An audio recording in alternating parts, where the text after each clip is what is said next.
اور یہاں پر ایک بات کہنا چاہتا ہوں، نبی سے محبت کی بات آئی ہے تو ہمیں اور آپ کو اپنے گریبانوں میں جھانکنا چاہیے.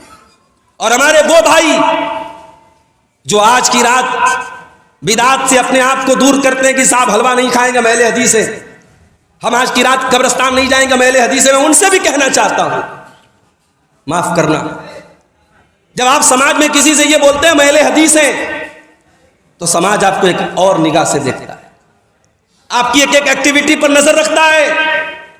پھر جب آپ گٹکھا کھاتے ہیں، جب آپ کے منہ سے گالی کے الفاظ نکلتے ہیں، جب آپ نماز کے ٹائم ٹہلتے رہتے ہیں، تب دنیا یہ سبق بھی سیکھتی ہے کہ صاحب یہ کیسا اہل حدیث ہے.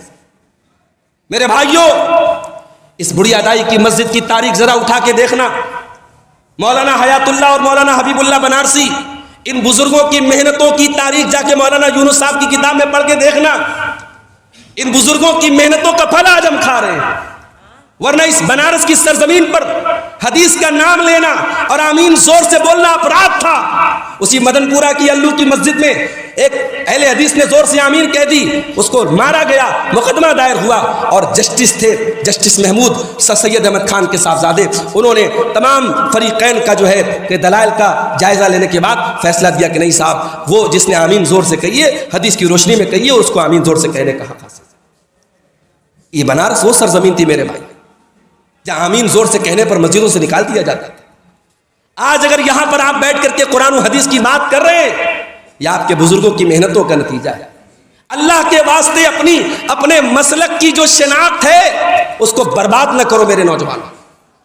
آپ کا حلیہ، آپ کا لباس، آپ کا چہرہ مہرہ، آپ کے اٹھنے بیٹھنے کا اسٹائل، اگر آپ اپنے آپ کو اہل حدیث کہتے ہیں تو آپ کا سراپا اور آپ کی اٹھک بیٹھک، آپ کی پوری زندگی حدیث رسول کے سانچے میں ڈھلی ہونی چاہیے.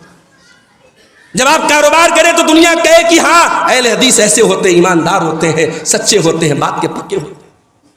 نماز کا ٹائم آئے، آپ کی گدی بند ہو جائے، آپ کا کاروبار بند ہو جائے اور آپ مسجد میں آئیں، لوگ پوچھے صاحب یہ کیا ہوا، تو دنیا کہے کہ ہاں یہ واقعی میں قرآن و حدیث پہ چلنے والا ہے، یہ اہل حدیث ہے. رب کا قرآن کہتا ہے رجال اللہ تلہیہم تجارۃ ولا بیع عن ذکر اللہ، اللہ کے نیک بندے اپنے کاروبار کو چھوڑ کے نماز پڑھتے ہیں.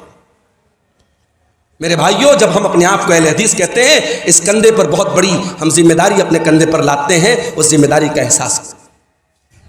پروگرام میں آ جانا اور علماء کی تقریر سن لینا یہ اہل حدیثیت نہیں ہے. اپنی زندگی کو اہل حدیث، اپنے آپ کو سچا اہل حدیث بنا.